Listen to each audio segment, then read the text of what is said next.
नमस्कार। जय डुग्गर जय मां बोली। तुस दिक्खा करदे हो गुलिस्तान डोगरी खबरें की ते अ'ऊं आं तुंदे कन्नै प्रियंका चौधरी।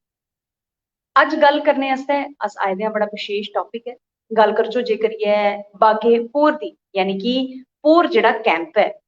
उत्थें आसे पासे दे लोकें सरकार ते फ्लोरीकल्चर डिपार्टमेंट दे अग्गें इक बड़ी निक्की जेही गुहार है जेह्ड़ी ओह् लाई है। लोकें दा गलाना है कि जेह्ड़ा बागे पुर जेह्ड़ा इक पार्क बनाए दा ऐ ओह्दे च प्रवेश करने पर लोकें गी यानी कि उत्थूं दे बसनीकें गी बी टिकट लैन पवा करदी ऐ ते प्रवेश द्वार जिसलै शुरू होंदा ऐ उत्थै जेह्ड़ी टिकट दा प्रबंध ऐ उसी खारिज कीता जा, क्योंकि इन लोकें दे मताबक इस पार्क दे निर्माण गित्तै उन लोकें द्वारा जमीन दित्ती गेदी ही, क्योंकि जिसलै पार्क दा निर्माण होन लग्गेआ हा ते बड़े सारे लोक हे जेह्ड़े पोर कैंप थमां सरबंधित न। उत्थूं दे बसनीकें अपनी अपनी जमीनां जेह्ड़ियां हियां ओह् इस पार्क आस्तै समर्पित कीतियां हियां ते हुन अज्ज फ्लोरीकल्चर डिपार्टमेंट पार्क च सैर करने आस्तै जे उं'दे कोला पैसे वसूला करदे न ते ओह् कुदै ना कुदै उ'नेंगी चुप्पा करदा ऐ। हुन लोकें दा आरोप है कि इस मामले गी लेइयै केईं बारी डायरेक्टर ऑफ फ्लोरीकल्चर डिपार्टमेंट ते जम्मू दे बाकी सारे अधिकारियें कन्नै संपर्क करी चुके दे न, लेकिन अजें तक्कर कुसै ने बी इस गल्ल पर सुनवाई नहीं कीती है। इन लोकें उपराज्यपाल दे कन्नै कन्नै डायरेक्टर ऑफ फ्लोरीकल्चर डिपार्टमेंट दे अग्गें नतमस्तक होइयै इक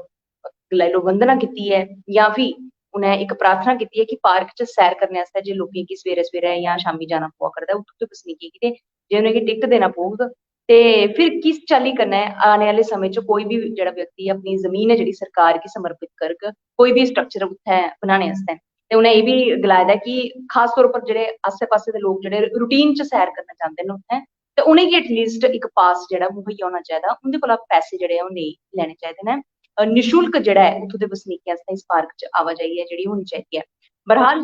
बड़े सारे लोकें थमां जेल्लै गल्लबात होई ते उ'नें अपने गुस्से दा बी इजहार कीता कि असें किश समें पैह्लें अपनी जेह्ड़ी जमीनां ही ओह् बी दित्तियां ही इस पार्क दे निर्माण आस्तै, लेकिन ओह्दे बावजूद बी अज्ज अस जे पैसे देइयै टिकटां लेइयै फिर इस पार्क च एंट्री लैगे ते इक अच्छा मैसेज नहीं है जेह्ड़ा सोसाइटी च जावा करदा ऐ। एह्दे गित्तै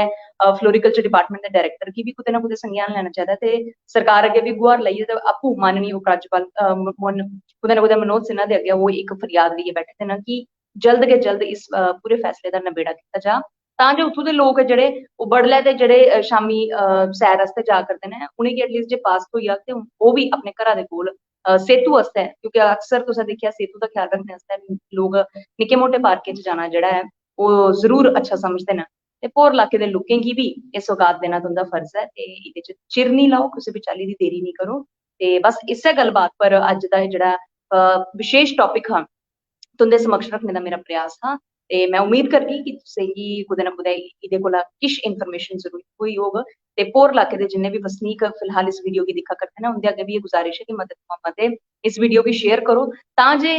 बागे पुर जेह्ड़ा इन्ना अच्छा नांऽ ऐ पार्क दा, इस पार्क दी सुंदरता दिक्खने आस्तै जेह्ड़े लोक न ओह् वंचित नेईं रेही जान ते बाकी लोकें गी बी कुदै ना कुदै इक अच्छी मिसाल देने आस्तै इक अच्छा मैसेज देने आस्तै डिपार्टमेंट ऑफ फ्लोरीकल्चर ते सरकार दे किश नुमाइंदे अग्गें बी इक गुजारिश है, अनुरोध है कि इस मामले गी थोड़ी गंभीरता कन्नै लैता जा। फिलहाल उ'नें धोड़ी तक्कर तुस मिगी इजाजत देओ, बने दे रहो गुलिस्तान डोगरी खबरें कन्नै। अ'ऊं परतियै तुं'दे कन्नै मलाटी करने गित्तै हाजिर होई जागी कोई होर नमां टॉपिक लेइयै, कोई होर नमां विशे लेइयै। फिलहाल देओ इजाजत। नमस्कार, जय डुग्गर, जय मां बोली।